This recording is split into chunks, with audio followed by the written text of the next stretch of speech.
마가복음 말씀을 함께 나눠보도록 하겠습니다. 우리 마가복음 13장 3절에서 13절까지의 말씀입니다.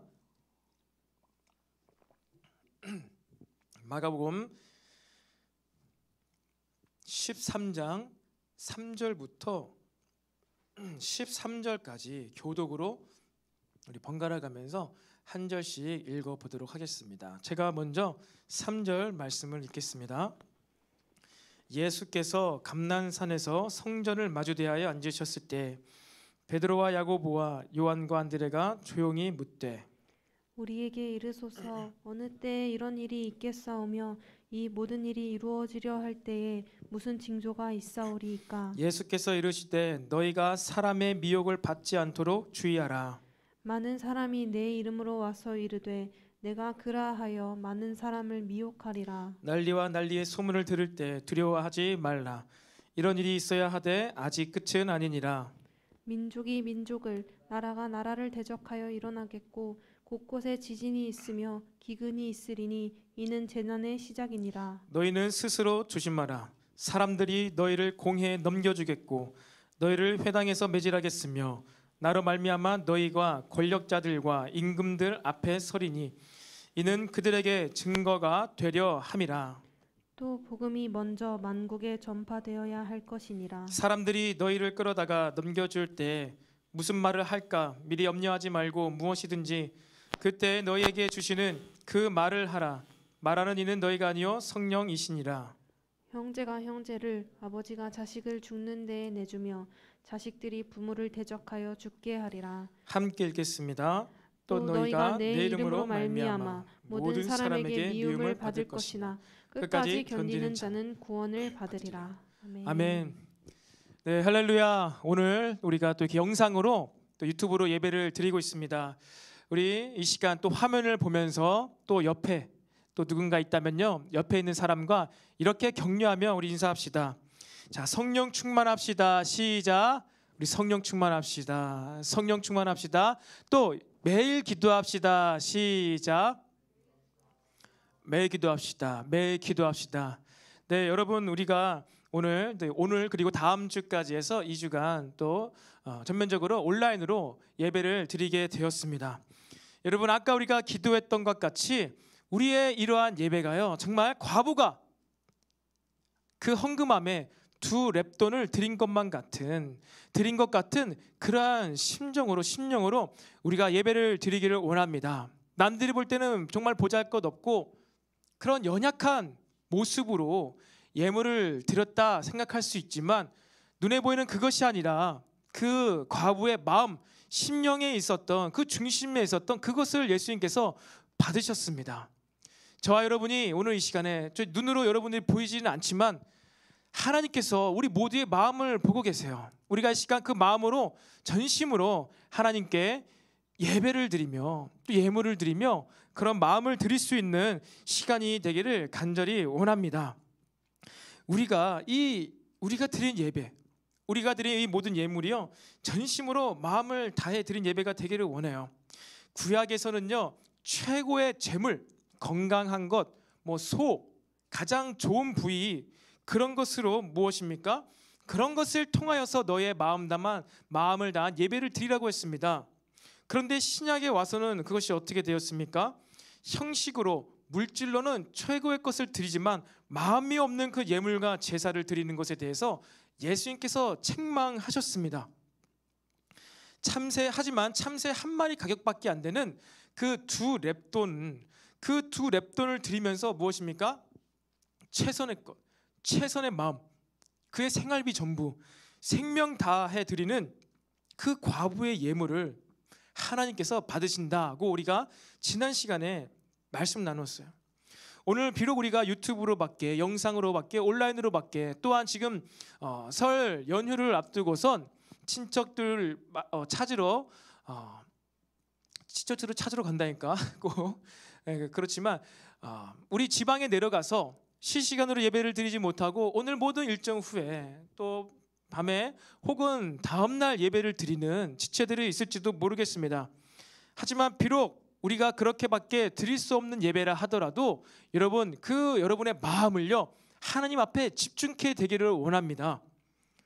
그렇게만 될 수가 있다면요, 우리의 온라인 예배라도, 그리고 때로는 비록 녹화된 그 예배라 하더라도 하나님께서 우리의 마음을 받으시고 하나님께서 우리 모두에게 은혜를 더하여 주실 것입니다. 아멘. 네, 믿으시죠? 여러분, 이 자리에 지금 5명밖에 없는데 제가 오늘 어떻게 예배드릴까 많이 고민을 했어요. 그래서 앞에 왔다 갔다 할까 어떻게 할까 하는데 너무 그러면 정신이 사나울 것 같고 해가지고 최대한 이렇게 드리지만, 여러분 저에게 집중을 하면서 오늘도 우리 이 말씀을 함께 나누기를 원합니다. 오늘 연휴를 앞두고, 설 명절을 앞두고 다른 메시지를 할까 고민을 했어요. 하지만 우리가 계속 말씀을 한 절씩, 이 마가복음을 우리가 묵상하고 있습니다. 그래서 순서에 따라서 그냥 또 주님께서 하실 말씀이 있으시겠지라는 그런 마음으로 지난주 말씀 구절에 이어서 그 다음 부분을 우리가 오늘 나누게 되었습니다. 여러분, 대학생 때, 이제 청년회 때, 여러분의 때 혹시 재미로 이렇게 점을 본 분들이 계신가요? 우리 대학가 문학의 거리, 대학 문화의 거리 보면요, 그런 것들이 많이 있었죠. 지금도 있겠지만 몇 년 전에는 타로 카드 점을 본다든지, 그리고 또 예전에는요 그런 게 있었죠. 신문의 한 지면에 뭐가 있었습니까? 오늘의 운세, 점을 보는 게 있었잖아요. 점을 치는 그런 일들이 있었잖아요. 왜 사람들이 재미로라도 이렇게 점을 보고 타로 카드 점, 무슨 점, 또 신문에서라도 생년월일, 사주팔자 이것을 통해서 오늘의 운세를 그렇게 알아보려고 할까요? 그것은 사람들은요 미래에 대한 막연한 불안감, 두려움이 있기 때문입니다. 미래가 왜 막연하고 두려울까요? 그 어느 누구도 미래에서 온 사람이 없기 때문이에요. 미래로 먼저 가볼 수가 없기 때문입니다. 우리가 학생 때 중간고사, 기말고사 시험을 앞두고 우리가 왜 불안해하죠? 왜 마음이 떨리죠? 시험지 앞에서 선생님이 손머리 왜 올려 하고선 시험지를 돌리고 맨 앞 사람한테 돌리고 그다음에 다 손 내리고 뒤로 넘기세요, 딱 이렇게 할 때 그 시험지가 이제 막 넘어와가지고 앞 사람을 통해서 나에게 넘어오는 그 순간, 문제를 딱 보기 바로 직전에 우리의 마음이 어떠합니까? 심장 박동수가 2배로 빨라지지 않습니까? 자격증 시험 볼 때도 그렇죠. 왜 그렇죠? 시험 문제 무엇이 나올지 모르기 때문이에요. 아무리 공부를 많이 했지만 어떤 문제가 나올까, 내가 준비한 것이 나올까, 이런 것을 알지 못하는 것에 대한 사람들은요 두려움이 있습니다. 무지에 대한 두려움이 있다는 것이지요. 개인의 삶 가운데도 그렇게 곧 일어날 일, 시험에 대한 부분들, 그리고 또 무엇입니까? 개인의 종말이라고 할 수 있는 이 죽음에 대한 두려움이 있어요. 그 죽음 후에 무슨 일이 있을까? 어떠한 것들이 있을까? 이것에 대한 두려움이 있어서 사람들은요 과거부터 어떻게 합니까? 죽지 않기 위해서 노력을 했어요. 이 세상의 권력을 가진 자들은요 불로장생, 영생하기 위해서 가진 방법을 찾아 헤매었습니다. 그것은 왜 그렇습니까? 죽음 이후에 갔다가 넘어온 사람이 아무도 없기 때문이에요. 한마디로 알지 못하는 것이죠.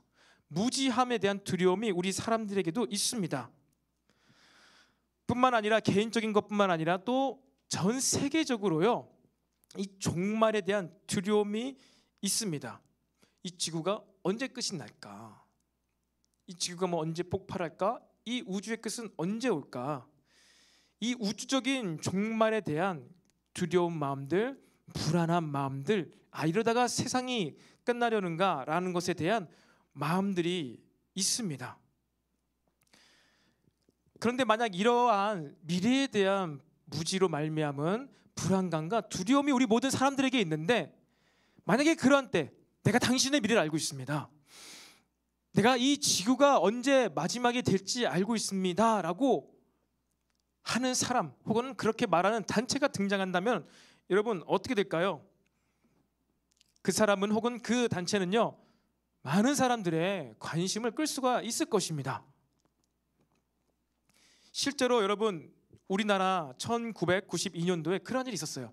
다미 선교회라는 시한부 종말론을 믿던 선교 단체가 있었습니다. 다미 선교회 들어보셨을 거예요. 이 다미 선교회에서 휴거라는 단어를 만들어서 사용했습니다. 제가 이 네이버 지식 백과사전에도 기록된 내용이에요. 이 다미선교회가 얼마나 유명하냐면 네이버 지식 백과사전에도 기록이 된 이름이 있습니다.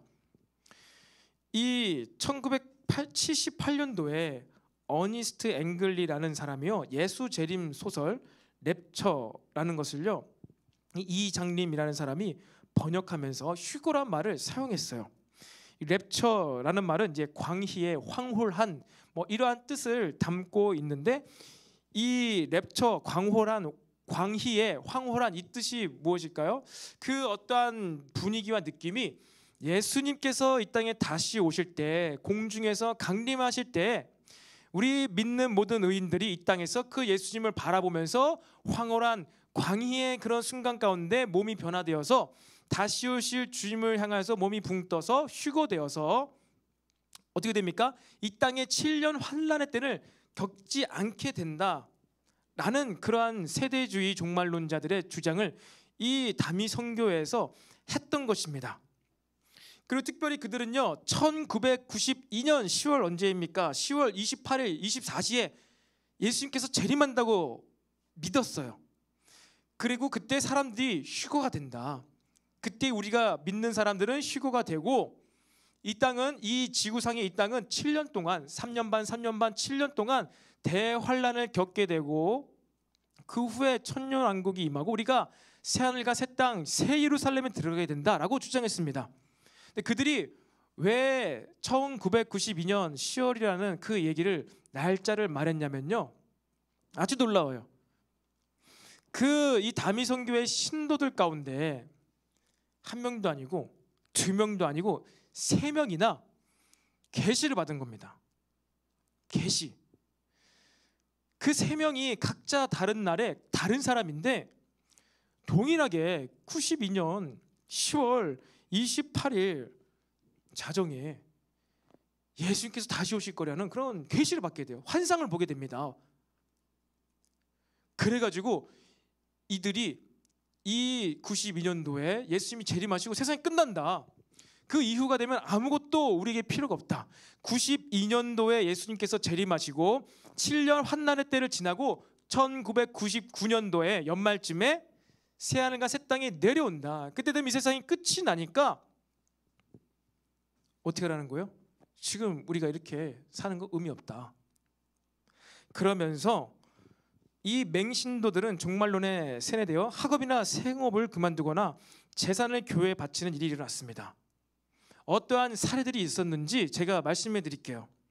한 철도 공무원이 시한부 종말론의 설교 테이프를 열차 안에서 틀다가 해직된 사례가 있었다. 이 해직된 철도 공무원은 거기서 그치지 않고 퇴직금을 종말론 교회에 헌납했을 뿐만 아니라 2 자녀를 데리고 잠적해버렸다. 또 서울특별시 마포구 합정동에서는 당시 30대였던 주부가 중학교 1학년생이었던 아들을 데리고 경남 지역에서 선교를 하겠다고 가출했다.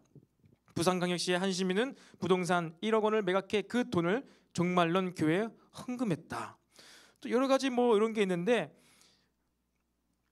전라북도 완주군 고산면에서는 어린이를 포함한 신도 10명이 1991년 10월부터 가정을 내팽긴 채로 외부와의 접촉을 끊으며 기도원에서 생활했다. 그 외에 경찰이 확인한 종말론의 피해는 100여 건에 달하는 것으로 확인이 되었다라고 합니다. 지금 현재 일이 아니라 어떤 미래, 또 몇 년 후에 세상의 끝, 그리고 우리 개인 인생의 끝에 대해서 이 잘못된 미래에 대한 생각, 그 사상 때문에 어떻게 됩니까? 이들이 희한하게도 현재 삶을 건강하게 살지를 못했습니다. 과거에 이때뿐만 아니라요, 최근에 근래에도 홍某某여자 자칭 전도사라는 사람이 있는데, 그 사람은 수년 전에 한국에 남북 전쟁이 일어난다라고 하면서 전쟁설을 얘기를 했습니다. 예언했다. 자기 계시를 받았다. 전쟁이 일어나고 땅굴을 통해서 북한군이 쳐들어오고 어디에 갑자기 어느 날 1시에 이 북한군이 튀어나올 것이다. 이러한 일이 어느 때에 일어날 것이다. 이렇게 예언을 얘기를 했습니다. 이 일로 말미암아서, 이러한 영상으로 말미암아서 어떠한 일이 발생했냐면은 이 전쟁이 일어날 것 같은 한국을 떠나서 해외로 이민을 간 사람들이 꽤나 있었습니다. 지금 한국의 전쟁이 안 났죠. 이미 5, 6년이 지났습니다. 제 기억으로 그 사람이 2017년도인가 18년도인가 그때 전쟁이 난다고 했던 것 같은데 지금도 전쟁은 나지 않았어요. 여러분 가운데 혹자는 이렇게 생각할 수도 있을 것 같습니다. 나는 그러한 이단 사이비들이 이야기하는 종말론 그런 미래에 대해서 나는 영향받지 않아요. 아무런 관계 없어요. 나는 그냥 열심히 살고 있어요. 여러분, 미래에 어떤 일이 일어날지 정확히 모르는 것 가운데 나는 그냥 내 할 일 열심히 하면서 살아간다라는 것은요, 참으로 성경적이지는 못한 것 같습니다. 진짜 성경적인 미래에 대한 종말에 대한 생각은요, 막연한 것이 아니라요, 분명한 생각을 우리가 갖고 있어야 합니다. 나는 그런 다미 선교회나 그런 유튜브에 이상한 사람들이 이야기하는 그런 종말론에 전혀 관심이 없고 그냥 열심히 살고 있습니다. 여러분, 우리는 그냥 열심히 살아서는 안 돼요. 우리는 성경적으로 열심히 살아야 합니다. 그리고 우리는요, 앞으로 미래에 어떠한 일이 분명히 일어날 거라는 그러한 자기의 신념, 믿음 가운데 현재를 살아가고 있어요. 무슨 얘기냐면요, 여러분 직장생활 왜 열심히 하죠? 25일이 되면은, 월말이 되면은 나에게 월급이 통장에 들어오는 것을 알기 때문에 오늘 내가 열심히 직장생활 하는 것입니다. 여러분, 고등학교 때 왜 수능 공부를 열심히 준비하죠? 수능 시험 잘 치면 좋은 대학에 들어갈 것이라는 믿음이 있기 때문에 공부를 열심히 하는 거예요. 그리고 왜 좋은 대학에 들어가죠? 좋은 대학에 들어가야지 좋은 직장에 가고 좀 더 편안하고 행복한 그런 가치 있는 삶을 살 수 있을 거라는, 누구한테 들었든지 간에 그러한 믿음이 있기 때문에 여러분들이 좋은 대학에 들어가고자 하지 않습니까? 우리는요, 미래에 대한 나도 모르게 알게 모르게요, 미래에 대한 어떤 일이 일어날 것에 대한 믿음과 확신 가운데 현재를 살아가고 있는 것입니다. 그러한 확신과 믿음이 적을 때, 미래에 대한, 앞으로 일에 대한 믿음이 적을 때 우리는요, 현실의 삶을 열심히 살지 못해요. 내가 이렇게 열심히 공부한다고 해서 시험 잘 볼 수 있을까? 내가 좋은 대학 간다고 해서 행복하게 살 수 있을까? 이러한 대충 막연한, 그냥 열심히 하다 보면 좋은 대학 가고 그냥 어느 정도 살게 되겠지. 여러분, 이러한 애매한 막연한 미래에 대한 믿음과 확신으로는요, 우리는요, 현실의 삶에 최선을 다할 수가 없습니다. 열심을 낼 수가 없는 것이에요. 그런데요, 여러분, 성경의 말씀은요, 단순히 우리가 힘들고 어렵고 외로울 때 위로와 도움과 격려가 되는 메시지만 적혀있는, 기록되어 있는 것이 아니라, 성경에는요, 창세 때 시작과 그리고 인류의 역사의 흐름과 그리고 마지막 때 분명히 어떠한 일이 일어날지에 대해서 기록된 예언의 책입니다. 역사에 대한 기록에 대한 부분도 있을 뿐더러 앞으로 마지막의 끝이 어떻게 난다라는 그 예언의 말씀들이 기록된 책이 바로 이 성경책이라는 것이에요. 그래서 우리 말씀을 통해서 위로받고 윤리도덕적인 또 영적인 원리의 도전을 받을 수 있습니다. 하지만 그 모든 것이 의미가 있는 것은 무엇이에요? 끝이 있다. 말씀에 기록된 대로 하나님의 뜻 가운데로 세상에 종말이 온다. 한마디로 말씀을 잘 듣고 주의 뜻에 충성한 그 자는 그 행한 행실대로 구원의 심판을 받고, 그렇지 못한 자들은 지옥의 멸망의 심판을 받는다라는 이러한 명확한 미래에 대한 말씀이 성경책에 기록되어 있기 때문에 그 가운데에 있는 내용들, 우리에게 위로가 되고 도전이 되고 영적 원리가 있는 그 말씀들이 의미가 있는 것입니다. 그런데 성경의 마지막에 기록된 끝이 어떻게 온다, 끝에 어떻게 우리가 하나님께 평가받는다, 하나님께서는 무엇을 주목하신다, 나무나 풀이나 짚으로 지은 집은 불에 타 사라지지만 금과 은과 보석으로 그 공적을 쌓은 사람들은 마지막 불시험이 올 때 그것들이 타지 않고 남아서 하나님께서 받으시는 그 헌신이 되고 그 자가 부끄럽지 않은 구원을 받게 된다라는 마지막 때에 대한 명확한 하나님의 평가 기준이 있기 때문에 우리는 오늘 내가 어떻게, 어떤 마음으로, 어떤 생각으로 믿음 생활을 해야 할지를 바르게 알 수가 있는 거예요. 그래서 마지막 성경이 무엇입니까? 요한 계시록. 너무나 판타지 소설과 같은 너무나 비유와 그 당시 문학 작품에서 나오는 표현들이 나오기 때문에 요한계시록은 우리는 이해하기가 너무 힘들어요. 해석도 안 됩니다. 그리고 어떠한 논리적인 시간 순차적인 것에 대한 기록된 책이 아니라 복합적으로 입체적으로 했던 얘기를 또 하고 반복하고 이런 식으로 점층적으로 말씀이 기록이 되어 있어요. 너무나 어려운 거예요. 그러니까 우리 생각하죠.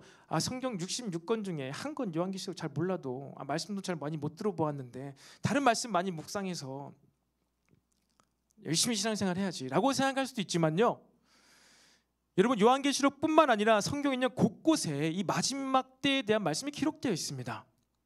오늘 우리가 읽은 이 말씀도요, 바로 그것이에요.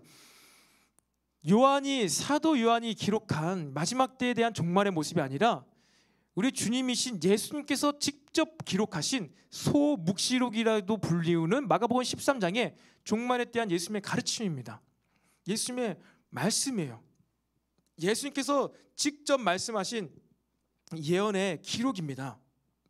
여러분 오늘 본문을 우리가 함께 묵상함으로요, 이 미래에 대한 부분을 우리가 확실히 하기를 바랍니다. 그리고 지금 여러 가지 이단 사이비들, 그리고 난리와 난리, 재난과 정말 이러다가 세상이 정말 마지막이 오나 보다라는 이러한 말이 나올 만큼의 이러한 악과 혼란 가운데 살아가고 있을 때, 여러분 이 모든 불안으로부터 우리가 말씀을 바로 알아서 자유케 되기를 원합니다. 우리가 마지막 때를 살아가는 우리의 마음이 어때야 되냐면요, 불안과 두려움, 성경 말씀 알지 못하고 믿음이 없는 자들이 생각하는 마음 먹고 있는 그런 마음이 아니라, 우리는 무엇입니까? 성경 마지막 때에 기록된 이 성경 말씀을 바로 묵상하여 가지고 우리의 마음을 지키며 마지막 때라 하더라도 불안과 두려움 때문에 말과 행동을 하는 것이 아니라 말씀에 기록된 대로 끝까지 우리가 믿음을 지키며 하나님의 뜻대로 자기 있는 그 자리에서 주님께 그 충성을 다할 수 있는 저와 여러분이 되기를 간절히 소망합니다. 오늘 제자들은요, 예수님께서 그 웅장해 보이는 성전이 무너진다고 하니까 제자들이 무엇을 질문합니까? 때를 묻고 있어요. 징조를 묻고 있습니다. 예수님, 이 웅장해 보이고 이런 엄청난 돌로 만들어진 이 성전이 무너진다니요, 그러면 이게 이러한 일이 어느 때 있사옵나이까? 어느 때 있겠습니까? 왜 그랬을까요? 이 제자들도 미래에 대한 두려움이 있었기 때문이에요. 미래에 대한 두려움. 망한다고 하는데 언제 망하게 될까? 무너질까? 두려우니까 그걸 질문한 것입니다. 여러분, 예수님께서 지난 시간에 어떤 가르침을 우리에게 주셨지요? 눈에 보이는 것에 현혹되어 살아가고 있는 우리에게 계속해서 영적인 관점으로 이 세상을 볼 것을 얘기하셨어요. 나를 볼 때도 내가 다윗의 자손이 아니라 다윗의 주다. 육적 계보가 아니라 신적 영적인 계보를 볼 수 있어야 돼. 그 서기관들이 그렇게 치렁치렁 옷을 입고 다니는 것이 아니라 그들의 마음을 볼 수 있어야 돼. 그들의 교만하고 타락한 그들의 마음을 볼 수 있어야 돼. 그리고 누구보다도 적은 언급을 했지만 이 과부의 마음을 볼 수 있어야 돼. 그리고 너희들 웅장해 보이는 이 성전을 지금 보고 있지만 이것은 사실 성전이 아니야. 이것은 예배가 드려지지 않고 있어. 여기는 강도의 소굴이야. 그렇기 때문에 이것은 무너지게 될 것이야. 계속해서 눈에 보이는 이 세대로부터 영적인 것으로 우리의 마음과 생각과 시선을 옮길 것을 가르치시면서 오늘 이 본문은 그것을 끝내고 있어요. 무슨 얘기입니까? 영적인 것으로 그 우리의 마음을 가져오는 것. 이 세상을 바라볼 때 육적인 것이 아니라 이 세상을 바라볼 때에도 영적인 것을 바라보아야 해. 그런데 이 세상의 모든 것이 심판받고 사라지고 없어지지만 마지막 때에 임하게 될 새하늘과 새 땅, 그리고 그 가운데 오는 새 예루살렘 성전, 너희들이 그것을 볼 수 있어야 돼를 말씀해 주시는 거예요.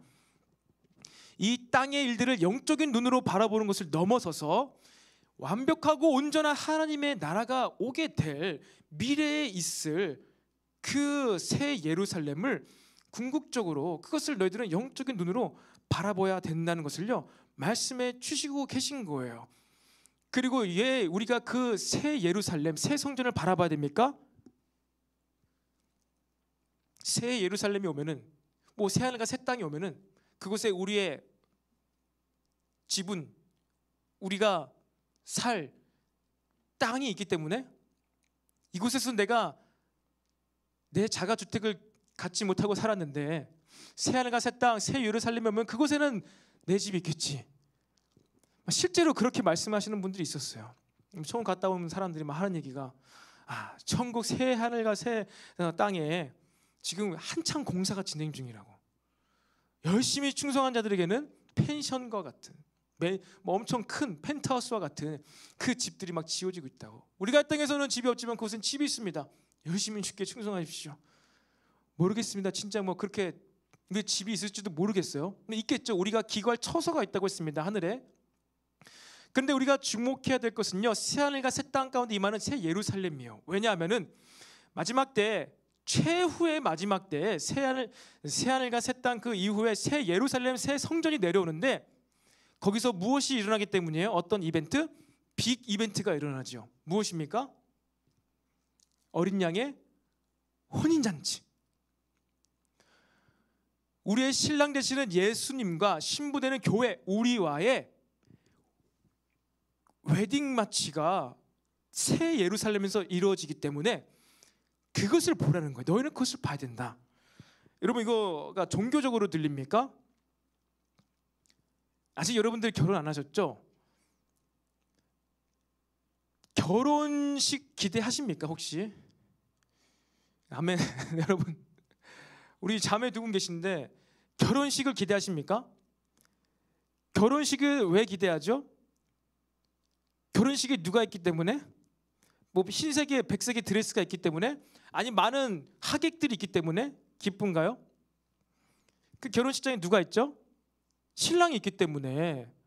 신랑이 있어야 결혼식이 될 거 아니에요. 내가 진짜 사랑하고 날 평생에 먹여 살려주겠다고, 내 평생에 손끝에 물도 안 묻혀주겠다고 다짐하고 고백한 그 신랑이 있기 때문에 날 행복하게 해줄게, 널 평생 행복하게 해줄게 라고 밑도 끝도 없이 주장하는 그 신랑, 그 형제가 있기 때문에 결혼식이 행복한 거 아니겠어요? 근데 결혼식을 앞두고서 그 형제가 자매야, 누구야, 영희야, 요즘 맞벌이 아니고선 먹고 살기 힘든 거 알지? 내 직장에 있는데 너도 영희 너도 가능하면은 지금 직장 간두지 말고 끝까지 열심히 쫓겨날 때까지 열심히 직장 생활 했으면 좋겠다. 이렇게 다짐을 하고 결혼식을 들어간다면 그 신랑이 사랑스럽고 기대가 되어지겠습니까? 아니죠.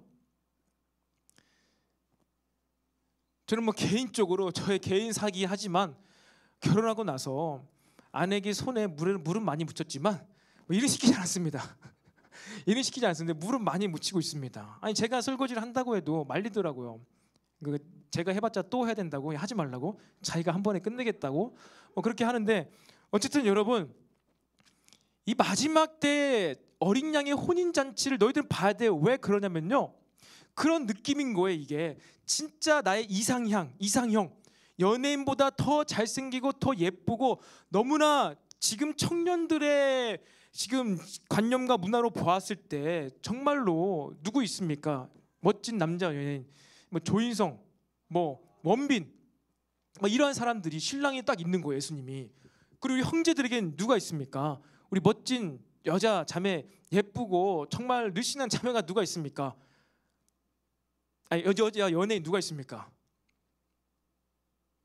없어요? 모르나요? 누가 있죠? 요즘에 여자 연예인 누가 인기 있죠? 소녀시대는 아니잖아요. 요즘에 원더걸스 아니잖아요. 누구죠? 수지, 또 S, 모르겠습니다. 뭐 S팝이라고 하는데 전 잘 모르겠지만 형제분들이요 5명 계신데, 결혼했으니까 4명이 있는데 4명인데 여러분 진짜 그 뭐 S팝이든 뭐 수지든 그 여인을 바라보는 그 황홀함으로 어린 양의 혼인잔치가 진행된다는 거예요. 그때 되면 우리 여러분들도 신부이기 때문에 일을 안 해도 돼요. 손에 물 안 묻혀도 돼요. 노동이 없어요. 그러한 확실한 마지막 때를 지금 뭐라고 하는 겁니까? 그러한 때가 온다. 어린 양의 혼인잔치가 벌어지게 된다. 그것을 보라는 것입니다. 여러분, 이 마지막 때의 종말에 대한 기대가 이제 다가옵니까? 그러니까 어린 양의 혼인잔치라고 하니까, 우리 참 신랑과 혼인잔치라고 하니까 왠지 가면은 예수님께서 천국에 가서 날 일시킬 것 같고, 넌 가서 기타 치고 넌 가서 드럼 치고, 왠지 예수님께서 날 이게 일시킬 것 같다. 근데 혼인잔치는 그런 게 아니에요. 지금 우리가 진짜 나의 최고의 이상형과 결혼을 하고 더 이상 일 안 해도 되고 그냥 마냥 행복하게 해줄게라는 그 고백을 받는 것에 도장을 찍는 게 어린 양의 혼인잔치인 거예요. 이게 우리의 마지막, 이 세상의 종말이라는 것입니다. 여러분, 성경에서 이 모든 것을 이야기하고 있어요. 그렇기 때문에 우리는요, 이 미래에 대해서 두려워할 것이 전혀 없고요, 이 미래에 대한 이 무한한 황홀감과 그런 정말 광희에, 그러한 기대감으로요, 우리 마지막 때를 준비하면 되는 것입니다. 이것이 저와 여러분의 마지막 때에 대한 태도와 자세인 줄로 믿으시기를 바랍니다. 아멘. 지금 자가 주택이 없어도 괜찮아요. 진짜 그때는 천국에 맨션, 펜트하우스가 있을지도 몰라요. 괜찮습니다. 그리고 이 땅 가운데는요, 우리의 신랑과 우리의 신부는요, 사실 우리에게 참된 기쁨을 주지 못해요. 때로는 나에게 가서 맞벌이하자, 때로는 네가 좀 설거지 좀 해줄래, 이렇게 말하는 대상이, 네가 좀 기저귀 좀 갈아줄래 라는 대상이 우리의 신랑이고 남편이, 우리의 신랑이고 신부입니다. 이 땅에서 우리의 결혼 생활은요, 우리의 부부 생활은요, 무엇입니까? 서로 동역 관계예요. 하나님 나라를 위한 최고의 배우자인 것입니다. 물론 그 부부 생활 가운데 그 참 신랑 되신 예수님과의 황홀한 그 관계를 유지할 때도 있습니다.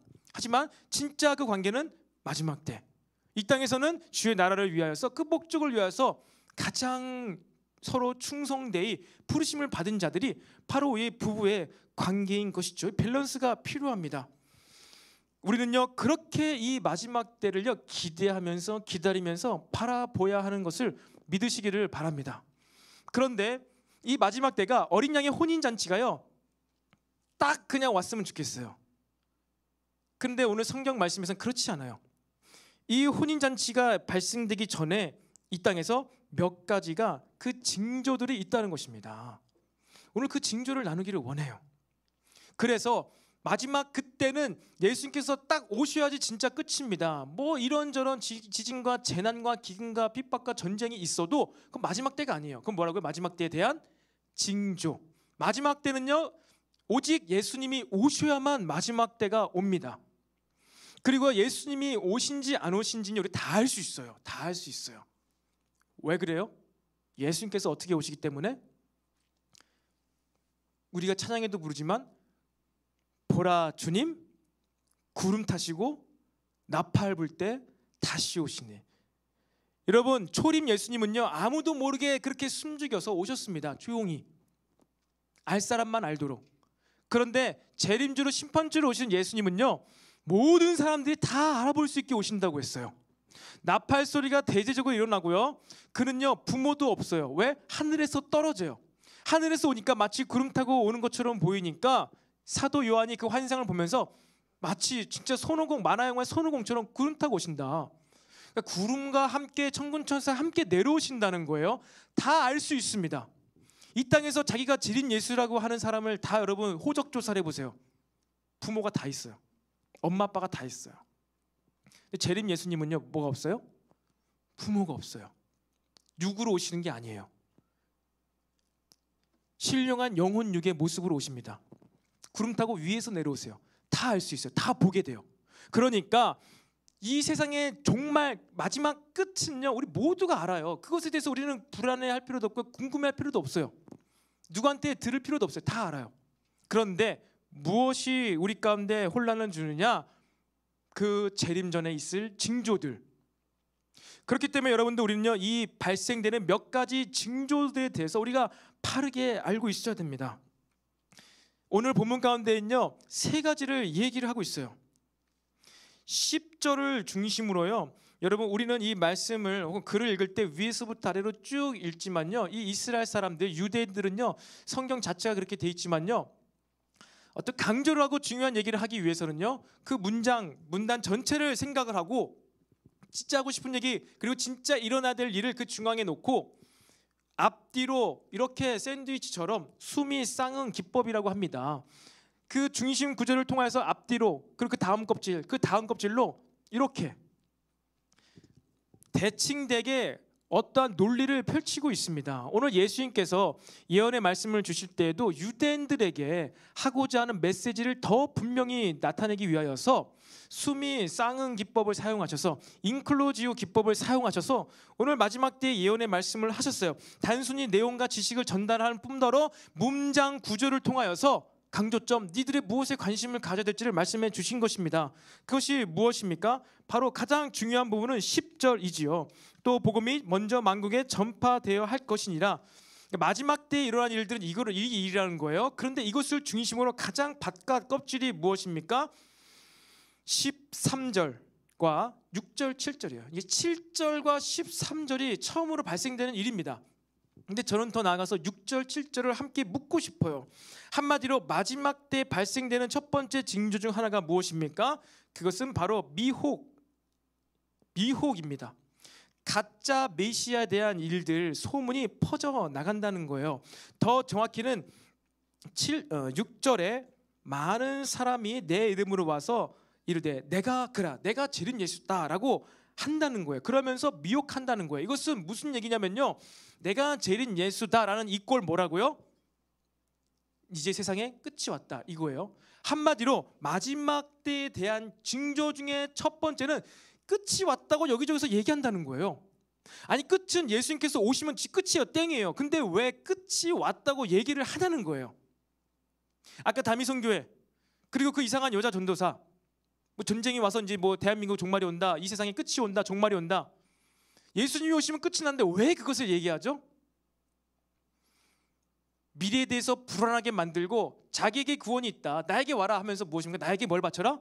돈을 바쳐라, 땅을 바쳐라, 집을 바쳐라, 나에게 충성해라. 마지막 때 가짜 메시아에 대해서 끝이 왔다, 이제 다 끝이고 내가 심판한다. 여러분, 징조 중에 하나입니다. 이거 끝이 아니에요. 가짜 메시아가 끝이 왔다라고 말하는 그건 징조라는 거예요. 아, 이제 진짜 끝이 왔구나라고 우리는 생각을 하면 되지, 그것으로 끝이 아니라는 것입니다. 그리고 이렇게 난리와 미혹, 그리고 여러 가지 헛소문들이 퍼져 나갈 때 13절 어떤 일이 발생됩니까? 너희들이 진짜 믿음 때문에, 예수님을 믿는 그 믿음 때문에 무엇을 받게 됩니까? 미움을 받게 된다는 것입니다. 미움을 받게 돼요. 진짜 믿음을 가진 사람들은요, 그때 세상으로부터 미움을 받게 된다는 거예요. 사랑하는 청년 여러분, 아무리 이 땅 가운데 전쟁이 나고 기근과 전염병이 돌고 돌아도요, 예수님께서 오셔야 끝이 납니다. 이런저런 흉흉한 일들로 말세다 말세, 진짜 세상 끝나나 보다, 이렇게 자포자기하는 심정으로 살지 마시기를 바랍니다. 두 눈을 똑바로 뜨고 예수님께서 구름 타고 오시는 그 일을 바라볼 때까지 여러분은 어떻게 살아요? 믿음으로 오늘 그 한 일, 그리고 오늘 이게 여기 말씀처럼 10절 말씀처럼 복음 전파하는 그 일을 하면서 마지막 때를 맞이하게 되시기를 바랍니다. 그리고 두 번째는 무슨 일이 발생하냐면요, 바로 8절과 12절입니다. 갈등이죠. 갈등. 8절은요, 민족이 민족을, 나라가 나라를 대적하기. 12절은요, 뭐예요? 이런 일이 이제 그런 국가적으로 뿐만 아니라 개인적으로 한 가정 공동체 안에서도 발생이 된다는 거예요. 형제가 형제를, 아버지가 자식을 죽는 데 내주며 자식들이 부모를 대적하여 죽게 만들어 버린다. 이 세상에 문화와 도덕과 윤리를 계속해서 가르칩니다. 이 세상은요, 학문적으로도. 그런데 그렇게 윤리 도덕을 가르쳐도요, 이 땅에서는요, 무엇이 더 심해지고 있는 것 같아요? 갈등입니다. 대립, 갈등. 가족 간에도 이렇게 어쩜 그렇게 갈등이 많은지 모른다는 거예요. 극도의 갈등의 고조 상태로 치닫게 됩니다. 그럴 때 여러분, 우리는 무엇을 알면 되는 거예요? 마지막이 가까이 왔구나. 마지막 때의 갈등은요, 서로 다른 믿음 때문에 갈등을 일으키는 것을 이야기합니다. 그래서 마지막 때에 이런 갈등이 극심하게 나타날 때 우리는 또 무엇을 기억해야 돼요? 전도해야 된다. 복음이 전파되어져만 한다. 이때 이러한 갈등의 때에도 분명히 하나님께서 예비하신 선택하신 그 사람이 지금 기다리고 있는데 갈등에 휘말려 가지고 맨날 싸우는데 정신 팔리고 이럴 것이 아니라 이런 극심한 갈등 상황 가운데 우리가 무엇을 해야 된다고요? 전도, 복음 전파, 다양한 방법을 통하여서 복음 전파를 할 수 있는 저와 여러분이 되기를 소망합니다. 마지막으로 무엇입니까? 복음 전파예요. 바로 9절 13절이에요. 점점점 이제 이 가운데 10절로 가까이 가고 있죠. 이제요 마지막 때가 더 가까이 오면요 억지로라도 복음을 우리를 통하여서 복음이 증거되게 하신다는 거예요.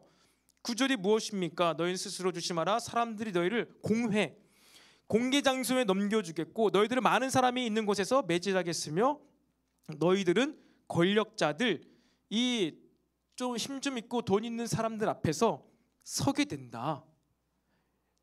너희들은 너의 그 신념, 사상, 생각을 공개 장소에서 말하는 때가 올 것이다. 그 얘기를 하고 있는 거예요. 그리고 11절에 무엇입니까? 사람들이 그러한 일이 발생될 때 11절에 사람들이 너희를 끌어다가 그렇게 공개된 장소 가운데에서 너희들을 밀어붙이면서 막 두려움 공포를 주면서 너 빨리 말해봐. 너의 생각이 무엇이야? 그렇게 말할 때 두려워하지 말라는 거예요. 그때 어떻게 된다고요?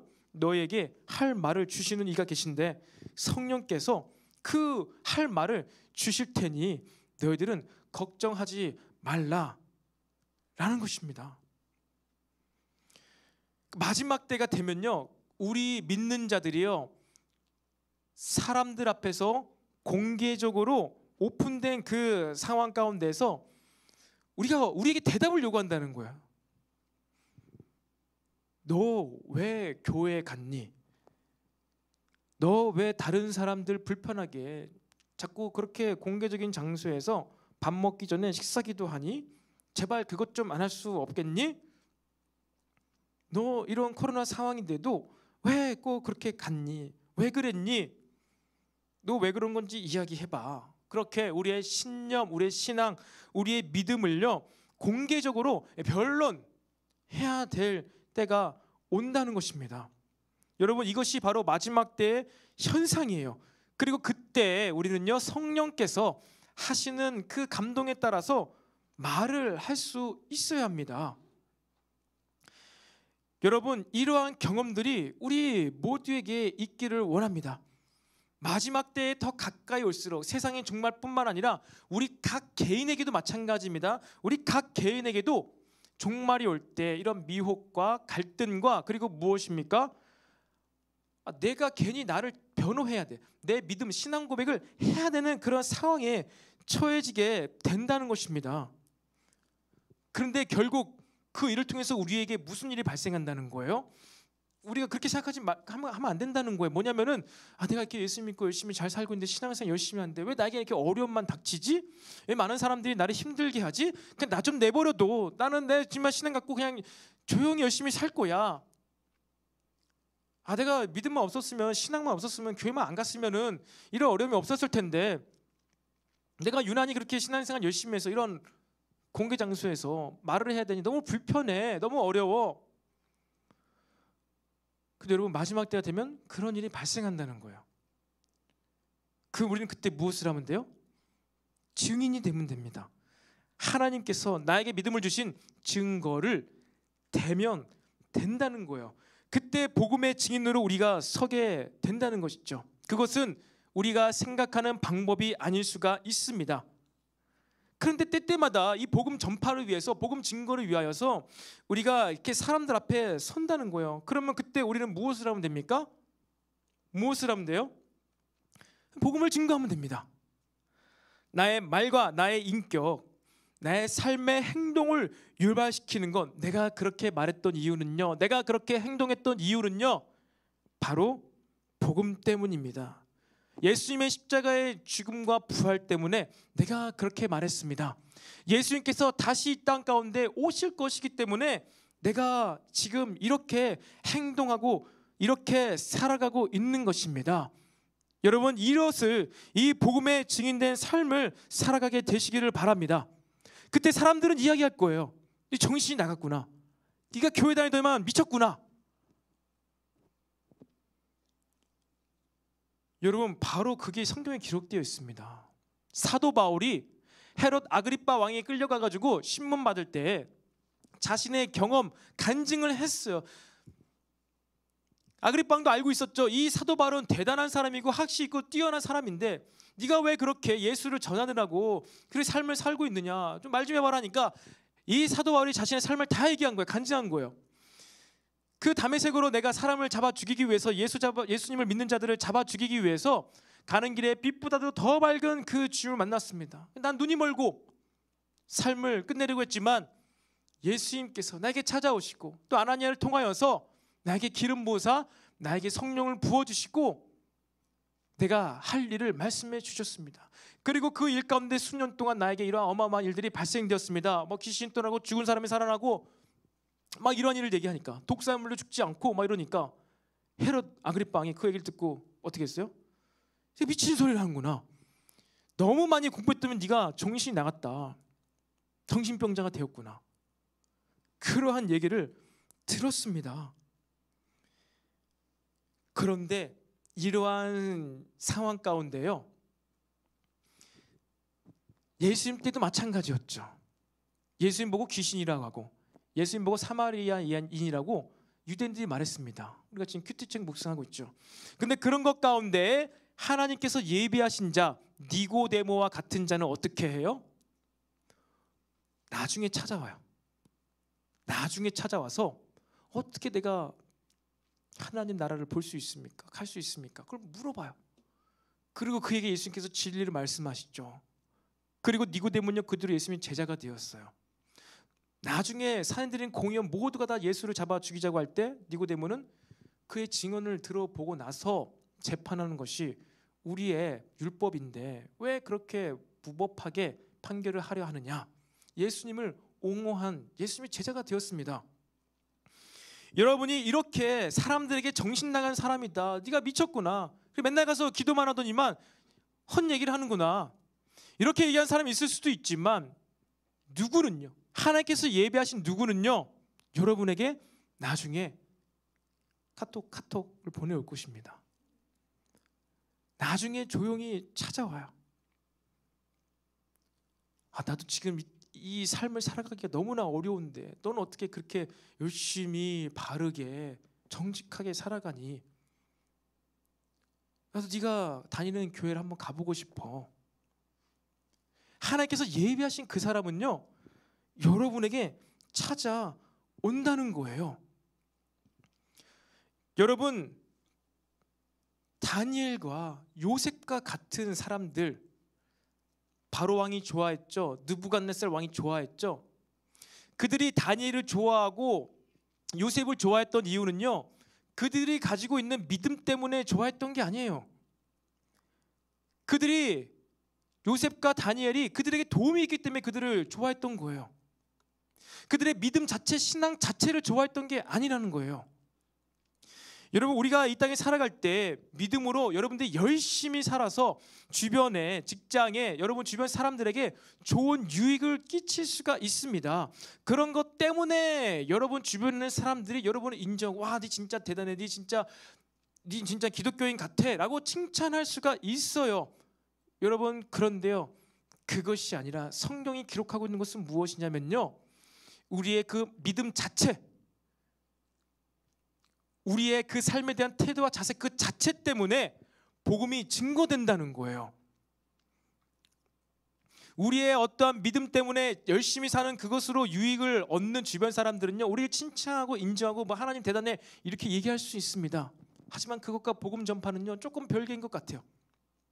그것이 아니라 그 우리의 예비된 자들은요, 우리의 그 믿음 자체, 우리의 그 마음, 우리의 심령, 우리의 그 어떠한 양심, 이것 자체에 감동이 되어서 나중에 찾아와요. 그리고 그에게 우리의 신앙 간증을 다시 할 때 그도 예수님을 믿게 된다, 천국 복음이 전파된다. 여러분, 바로 이것이 오늘 마지막 때 말씀이 기록된 예수님의 의도입니다. 이 마지막 때에 너네들이 비록 믿음 때문에, 나를 믿는다는 것 때문에 어려움을 겪게 되고 사람들에게, 모든 사람에게 미움받는다는 상황이 오겠지만, 그때 너희들은 내가 알려주는 말, 성령께서 알려주는 그 말을 해라. 복음의 증인이 되어라.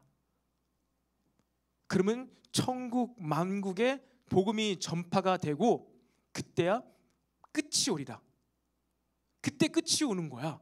복음이 전파되는 것, 만국 땅끝까지 복음이 전파될 때 끝이 오니까 미래에 대해서 이렇다 저렇다고 이야기하는 이러한 어려울 때, 지진이 일어나고 화산이 막 분출하고 해가지고 쓰나미가 오고 그래가지고 진짜 끝인가 보다, 아우 두렵다, 난 어떻게 살아야 되지? 지하 벙커를 지어야 되나? 아니면 높은 산골짜기에 올라가서 집을 지어야 되나? 그러한 불안과 두려움으로 미래를 준비하지 말고, 마지막 때를 준비하지 말고, 이 모든 징조들을 너희가 알 때 무엇입니까? 너희들이 증인된 그 자리에서 성령께서 하시는 말을 따라서 증거를 대라. 복음을 전파하여라. 저 여러분을 통해서 이 마지막 때 하나님의 나라 천국 복음이 더 멀리 확실하게 전파되기를 간절히 축복합니다. 여러분, 말씀을 마무리하겠습니다. 마지막 때가 일어날 때 이러한 여러 가지 징조들이 있다고 했습니다. 미혹이 있다고 했습니다.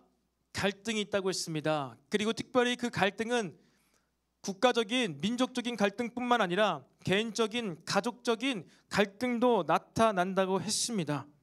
믿음이 다르기 때문에, 믿음이 없고 믿음이 있기 때문에 이 차이로 말미암아서 갈등이 일어난다는 것입니다. 여러분이 믿음과 신앙생활 가운데